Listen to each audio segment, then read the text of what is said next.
প্রিয় দর্শক বন্ধুরা, উঠে আসছে আপার প্রাইমারি থেকে সেকেন্ড কাউন্সেলিং নোটিফিকেশনকে কেন্দ্র করে একটি গুরুত্বপূর্ণ খবর আপডেট।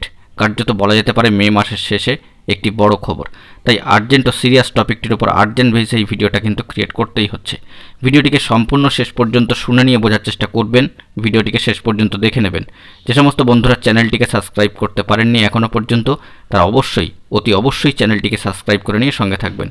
চলুন একদম কথা না বাড়িয়ে আমরা মূল আলোচনায় প্রবেশ করে সম্পূর্ণ বিষয়টিকে জেনে নেওয়ার চেষ্টা করি। বন্ধুরা, আবারও আপার প্রাইমারি থেকে মে মাসের শেষে এসে একটি গুরুত্বপূর্ণ খবর সেকেন্ড কাউন্সেলিং নোটিফিকেশনকে কেন্দ্র করে।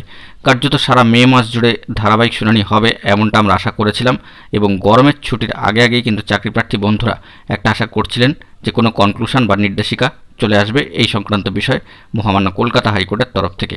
কার্যত সেসব কিন্তু কিছুই হয়নি।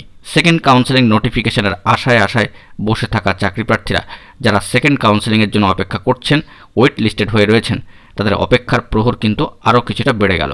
যেটা সম্ভাবনা করা হচ্ছিল সম্পূর্ণ তার বিপরীতটাই কিন্তু হয়েছে। দীর্ঘ কয়েক মাসের ব্যবধানে একটা শুনানির ডেট এলেও আবারও কিন্তু সেই পেন্ডিং যে শুনানির ডেট সেটি নতুন করে রিশিডিউল হয়ে একটি শুনানি হলো একেবারে মে মাসের শেষ পর্যায়ে এসে। মে মাসের ধারাবাহিক শুনানি কিন্তু কার্যত হলো না, কারণ মাসের শেষে একেবারে কিন্তু ডেট ছিলই না। দেখা যাচ্ছে পরবর্তী ক্ষেত্রে আবারও জুন মাসের শেষে এক দফা শুনানির কিন্তু ডেট পড়েছে। সেক্ষেত্রেও তার পরবর্তী সময় যে দুটি ডেট পড়ছে সেটি হচ্ছে শনি রবিবার, তাই ওই দিন শুনানি হচ্ছে না। অর্থাৎ যে বিষয়টি উঠে আসছে যে জুন মাসের শেষে এক দফাই মাত্র শুনানির দিন। সেক্ষেত্রে একটা সমস্যার জায়গা হচ্ছে যে মে মাসের মতো আবারও জুন মাসটা কিন্তু অতিক্রান্ত হয়ে যাচ্ছে। গরমের ছুটির পরে মহামান্য কলকাতা হাইকোর্ট যে খুলছে, তারপরে ডিভিশন বেঞ্চ 11 নম্বর কোর্টে এই মামলা কিন্তু এক দফা শুনানি পাচ্ছে। এর ফলে সমস্যার জায়গা একটাই, যে আবারও কিন্তু সেটা জুলাই মাসের জন্য চলে যাচ্ছে। যে ধারাবাহিক শুনানির যে ব্যাপারটি আমরা লক্ষ্য করবার চেষ্টা করছিলাম বা চাকরিপ্রার্থী বন্ধুরা আশা করছিলেন, কার্যত সেটি কিন্তু হচ্ছে না। একটা বড় গ্যাপ বা লম্বা স্প্যান কিন্তু চলে আসছে। সেক্ষেত্রে এই মামলা কনক্লুশন হতে জুলাই মাস লেগে যাবে কিনা তার উপর নির্ভর করছে এই নোটিফিকেশান আসবে কিনা।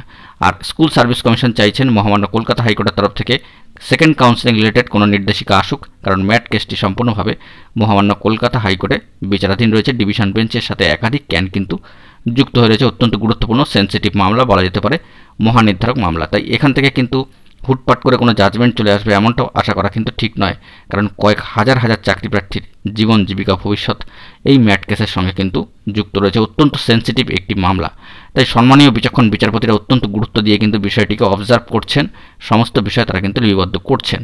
তাই আরও একবার জুন মাসের শেষ প্রান্তে এসে যখন এক দফা হিয়ারিং পড়ছে, তখনও কিন্তু কোনো কনক্লুশন উঠে আসবে এমনটা আশা করা একেবারেই কিন্তু উচিত নয়, বা সেরকম কিন্তু কোনো সম্ভাবনার জায়গা লক্ষ্য করা যাচ্ছে না।